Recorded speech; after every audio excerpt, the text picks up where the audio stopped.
पश्चिम बंगाल की राजधानी कलकत्ता में जहाँ पे एक ट्रेनी डॉक्टर के साथ यौन शोषण होता है और उसका बलात्कार किया जाता है, वहीं पे पूरा देश जो है वो आग में उबल रहा था कि आखिर उसके साथ ऐसा क्यों हुआ। और उसके साथ जो है वो जो था वो एक था या उसके साथ बहुत सारे लोग थे, ये पूरा जानने की कोशिश में पूरा देश लगा हुआ था। उसी वक्त दोस्तों जो है वो महाराष्ट्र के बदलापुर में जो है वो एक रिपोर्टर जो है वो अपनी वीडियो बना रही थी और वहाँ पर जो है वो दो स्टूडेंट के साथ, दो बच्चियों के साथ जो है वो यौन शोषण का मामला आता है और उनके साथ जो है वो गंदी हरकत की जाती है स्कूल में। तो जो रिपोर्टर होती है वो वहाँ पे वीडियो बना रही थी और न्यूज़ कलेक्ट कर रही थी। तो वहीं पे नगर निगम का पूर्व अध्यक्ष जो है वो उसको ये बोलता है कि तुम इस तरीके से पूरी जांच कर रही हो जैसे कि ये मामला तुम्हारे साथ हुआ है। बस इतना ही बोलना था और ये पूरे देश में ये पूरे ऐसे आग की तरह ये बात फैल जाती है और ये मामला जो है सोशल मीडिया पे चला जाता है। और फिर सोशल मीडिया पे जाने के बाद जो है वो पूरे लोग जो है वो धरना करते हैं, प्रदर्शन करते हैं। अब उन बच्चियों के साथ जो है वो उन स्टूडेंट्स के साथ क्या हुआ था, आइए ये सारी जानकारी आपको हम इस वीडियो में देंगे। राधे राधे, आदाब, सत श्री अकाल, नमस्कार दोस्तों। आप सब लोगों का मेरी YouTube चैनल पे बहुत ज़्यादा हार्दिक अभिनंदन है, दिल की गहराइयों से स्वागत है। आप सब लोग कैसे हो? आई होप आप सब लोग दोस्तों बहुत ही अच्छे से होंगे और राजी खुशी से होंगे। बता दें कि हमारे YouTube चैनल का नाम है डेली न्यू क्राइम स्टोरी, जहाँ पे आपको लगातार क्राइम की कहानियाँ सुनने के लिए मिलती हैं। और ऐसे ही आज की जो है वो एक सच्ची घटना है जो मैं आपको सुनाने जा रही हूँ। तो उम्मीद है कि आप पूरी वीडियो सुनेंगे, पूरी कहानी सुनेंगे, तभी आपको पता चलेगा। एक महाराष्ट्र का एक ज़िला है ठाणे, और ठाणे का एक शहर है बदलापुर, जहाँ पे 16 अगस्त 2024 की सुबह होती है और 7 बजे का टाइम होता है कि माँ जो है वो बेटी को स्कूल के लिए तैयार कर रही होती है। लेकिन बेटी जो है वो साफ मना कर देती है कि मैं जो है वो स्कूल नहीं जाऊंगी आज। और मैं बिल्कुल वो साफ मना कर देती है, जबकि वो कभी भी ऐसा नहीं करती थी। अब माँ बाप जो है वो परेशान हो जाते हैं कि ये स्कूल जाने के लिए मना क्यों कर रही है, आखिर क्या हुआ है। अब क्या होता है कि लड़की काफ़ी परेशान होती है, लेकिन माँ बाप जो है वो पूरी ट्राई करते हैं, पूछने की पूरी कोशिश करते हैं कि आखिर क्या रीज़न है कि वो स्कूल नहीं जाएगी। अब उनको बेटी को थोड़ा लालच दिया जाता है कि क्या हुआ है वो सच सच बताए। अब थोड़ी देर के बाद जो है वो बेटी माँ को बताती है कि वो कि उसके साथ स्कूल में क्या हुआ है। अब माँ जो है वो उसके साथ में जो एक और उसकी क्लासमेट थी उसको घर में फ़ोन करती है। तो वो पेरेंट्स भी कुछ ऐसा ही बोलते हैं कि हमारी बेटी भी जो है वो स्कूल जाने के लिए मना कर रही है, लेकिन पता नहीं हुआ क्या है। अब पेरेंट्स का भी परेशान थे, लेकिन जब उनकी बेटी जो है वो माँ को सारी बात बता देती है कि बच्ची बताती है कि दादा जो है वो हमारे साथ जो है वो दादा ने हमारे कपड़े उतारे और हमारे प्राइवेट पार्ट को जो है वो छुआ और उसका जो हमारे साथ जो है वो यौन शोषण किया। अब क्या होता है कि दादा कौन होता है? दादा महाराष्ट्र में जो है वो दादा को जो भाई को जो है वो दादा बोलते हैं। अब क्या होता है कि जब माँ ये बात सुनती है तो माँ के पैरों तले ज़मीन खिसक जाती है और बच्ची के पिता के पैरों तले ज़मीन खिसक जाती है कि ऐसा कैसे हो सकता है।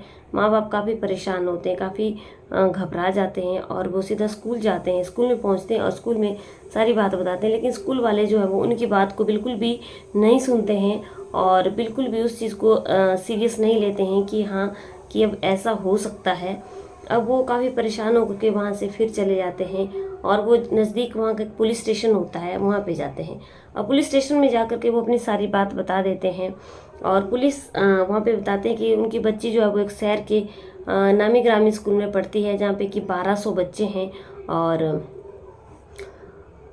अब उनके लड़की के साथ जो है वो उसके जो स्कूल में का सफाई कर्मचारी है उसने जो है वो छेड़खानी की है और उनके लड़की के जो प्राइवेट पार्ट को छुआ है और उनके कपड़े जो है वो जहाँ पे टॉयलेट है वहाँ पे उतारे हैं। अब पुलिस जो है वो बात को सुनती रहती है, लेकिन इस चीज़ को सीरियस नहीं लेती है। और अब क्या होता है कि अब माँ बाप जो हैं वो पूरे 12 घंटे बीत जाते हैं पुलिस उनकी बात को सुनती रहती है लेकिन एफआईआर दर्ज नहीं करती है। अब पेरेंट्स जो है वो सामाजिक कार्यकर्ताओं के पास जो है वो चले जाते हैं, और जब सामाजिक कार्यकर्ताओं के पास चले जाते हैं तो वो अपनी पूरी घटना उनको बताते हैं। अब सामाजिक कार्यकर्ता जब पुलिस स्टेशन में आते हैं, वहाँ पे खूब नारेबाजी चलती है, वहाँ पे जोर जोर से खूब हंगामा करते हैं, तो एफआईआर फिर दर्ज कर ली जाती है। पूरे 12 घंटे जो है वो माँ बाप को इंतज़ार करना पड़ता है और एफआईआर फिर दर्ज हो जाती है। अब पुलिस जो है वो पूरी इस चीज़ का पता करती है कि आखिरकार हुआ क्या था। अब 17 अगस्त 2024 को जो है वो अक्षय सिंधे जो है इसका नाम होता है, जिसके खिलाफ एफआईआर होती है, और ये मुंबई से 50 किलोमीटर दूर रहता है। खरबई एक गांव है जहाँ पे ये अपने माता पिता भाई भाभी के साथ रहता है। वैसे ये कर्नाटका का गुलबर्गा का रहने वाला है, और इसने 1 अगस्त 2024 को इस स्कूल में एक कंपनी के ज़रिए जो है वो ज्वाइन किया था। और ये जो है वो एक प्राइवेट कंपनी के ज़रिए इसने स्कूल में ज्वाइन किया था, और इसका काम स्कूल में ये था कि जैसे बच्चे टॉयलेट जाते हैं तो उनको साथ में लेकर के जाना और साथ में लेकर के आना, और उनकी देखभाल करना।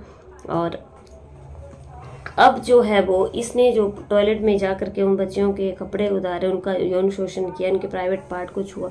अब ये होता क्या है कि 12 और 13 अगस्त को ये इन चीज़ों को करता है, और फिर उन बच्चियों को जो है वो धमकी दे देता है कि अगर उन्होंने घर में बताया तो उनको मार देगा। बच्चे जो है वो डरी हुई होती हैं। अब 14 और 15 अगस्त को जो है वो स्कूल में जो है वो स्वतंत्रता दिवस की तैयारियां चल रही होती हैं, स्कूल में कुछ प्रोग्राम हो रहे होते हैं, और अब ये बच्ची जो है वो 16 अगस्त को स्कूल जाने के लिए साफ मना कर देती है।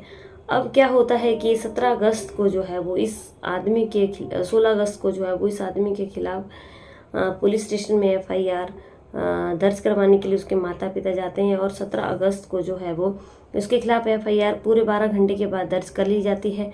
पता चलता है कि इस आदमी की जो है वो 3 शादियां 24 साल की उम्र में हो गई थी, लेकिन इसकी पत्नियां जो है वो इसको एक एक करके छोड़ के जा चुकी हैं, क्योंकि हवसी टाइप का आदमी है, ये वहशी टाइप का आदमी है।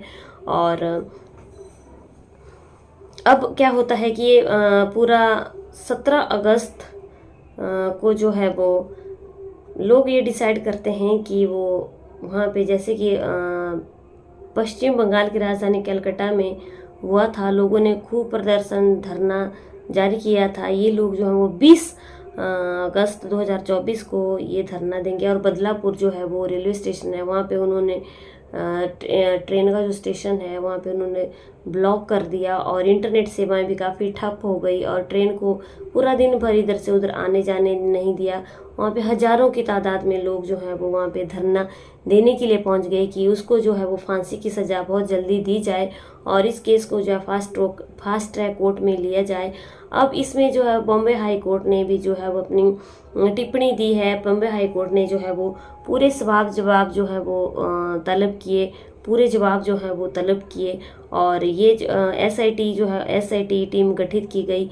अब ये मामला जो है वो जब उन्होंने पुलिस से पूछा कि उन्होंने जो है वो इस चीज़ को सीरियस क्यों नहीं लिया, तो पुलिस वालों ने बताया कि जिन लोगों ने इस चीज़ को सीरियस नहीं लिया था उनको जो है वो निलंबित कर दिया गया है।